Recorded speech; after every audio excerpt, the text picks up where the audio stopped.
మేము అధికారంలోకి వస్తాం, వచ్చినాక రెగ్యులరైజేషన్ ఉచితంగా చేస్తామని చెప్పి నో టీఆర్ఎస్ నో ఎల్ఆర్ఎస్, మేము కాంగ్రెస్ అధికారంలోకి వస్తాం, రాగానే ఉచితంగా, మళ్ళొకసారి వినండి, ఉచితంగా కాంగ్రెస్ పార్టీ స్పష్టమైన పెట్టింది.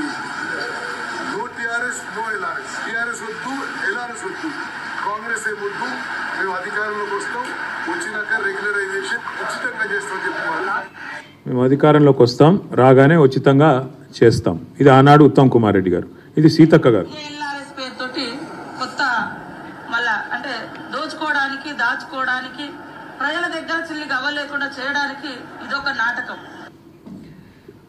ఈరోజు వీళ్ళు ముగ్గురు మంత్రులు, ఒకరు ఉప ముఖ్యమంత్రి, ఇద్దరు మంత్రులు, ముగ్గురు మంత్రులు సీతక్క గారు, ఉత్తమ్ కుమార్ రెడ్డి గారు, కోమటిరెడ్డి వెంకటరెడ్డి గారు. కోర్టుకు పోయిన కోమటిరెడ్డి వెంకటరెడ్డి గారు మంత్రి, ఎల్ఆర్ఎస్ వద్దు అని, ఎల్ఆర్ఎస్ ఉచితంగా చేస్తామని చెప్పిన ఉత్తమ్ కుమార్ రెడ్డి గారు మంత్రి, ప్రజల దగ్గర చిల్లిగవ్వ లేకుండా దోచుకోవడానికే రుసుము పెట్టినారు అన్న సీతక్క గారు మంత్రి, ఎల్ఆర్ఎస్ అనేది అసలు కట్టవద్దు, ఇది కరెక్ట్ కాదు అని చెప్పిన మన బట్టి విక్రమార్క గారు ఉప ముఖ్యమంత్రి. నేను ఇవాళ ఈ ముగ్గురు మంత్రుల్ని, ఉప ముఖ్యమంత్రి గారిని, కాంగ్రెస్ పార్టీ ప్రభుత్వాన్ని ఇవాళ నేను సూటిగా అడుగుతా ఉన్నా.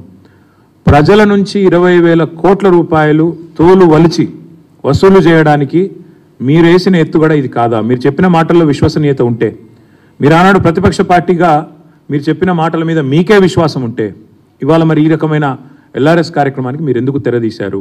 మార్చి 31 లోపల ఖచ్చితంగా కట్టి తీరాలి అని మీరు ఏదైతే చెప్తున్నారో ఇది మరి ఎంతవరకు సమంజసం మీరే చెప్పాలా.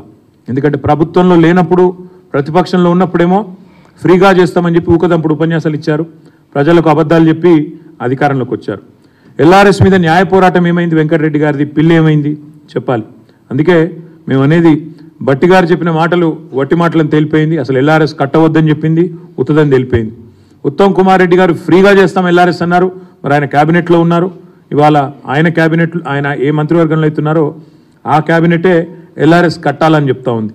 అదేవిధంగా సీతక్క గారు చిల్లిగవ్వలేదు ప్రజల దగ్గర అన్నారు, మరి వారు కూడా ఈరోజు సమాధానం చెప్పాలి.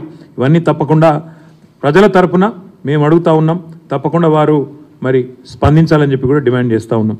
దాంతోపాటు ఆనాడు సరిగా, ఇది ఎక్కువ కాలం కూడా కాలేదు, సరిగా సంవత్సరంన్నర కిందట ప్రతిపక్షంలో ఉన్నప్పుడేమో ఎల్ఆర్ఎస్ అనేది ప్రజలకు ఏమాత్రం లబ్ధి చేకూర్చేందుకు కాదు, ప్రభుత్వ ఖజానా నింపడానికి మాత్రమే మాట్లాడినారు.